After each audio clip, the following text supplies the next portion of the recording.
Anti-personnel landmines are, well, amongst the nastiest weapons ever devised by man. They are indiscriminate, deadly, cruel.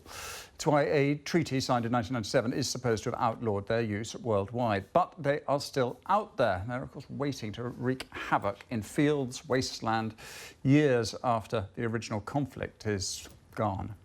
Now, governments are increasingly turning to specialist companies to carry out vital mine clearing. Hugh is operations director at one of the largest. It's called TDI. Philip Hampshire caught up with him and asked, will the world be free of the problem anytime soon?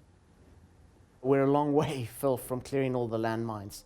If you think in 25 years how many more conflicts have happened around the globe, all of which have involved the use of landmines, bombs, unexploded ordnance. So our business is, if nothing else, has grown in the last 25 years.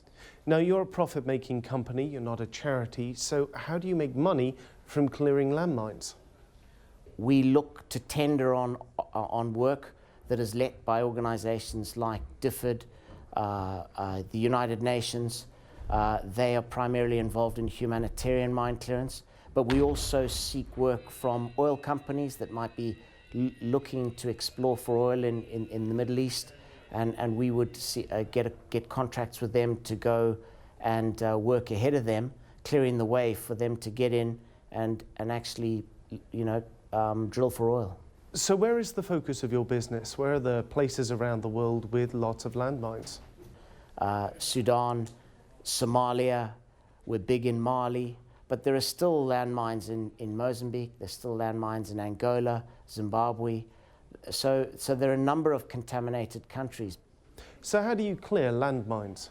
There are a number of tools in the toolbox that we use. We do use machines, but we use dogs, sniffer dogs. We use obviously manpower, using handheld metal detectors, and we also use the age-old deminer with the Mark I prodder, who goes and does the painstakingly slow prodding and sapping to find the mines and destroy them.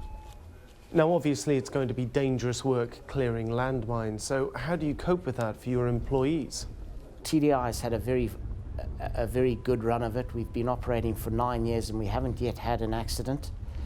We select our staff very carefully. We select a lot of local people. When we go into a place, one of our main thrusts is obviously capacity building. Demining is extremely slow work in certain areas, and it's very costly. Is there no modern technology over and above sending people into a field or using sniffer dogs that can be used to find these landmines? The silver bullet still hasn't been found. It would be great if we could have some thermal imagery that could detect where every little piece of metal or explosive item is. But when you're looking at a very steep mountainous area or a desert area, it often boils down to a man and a detector that actually gets the job done.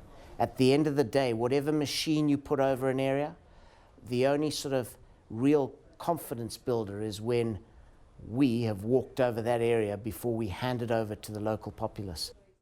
Hugh of TDI talking to Philip Hampshire earlier.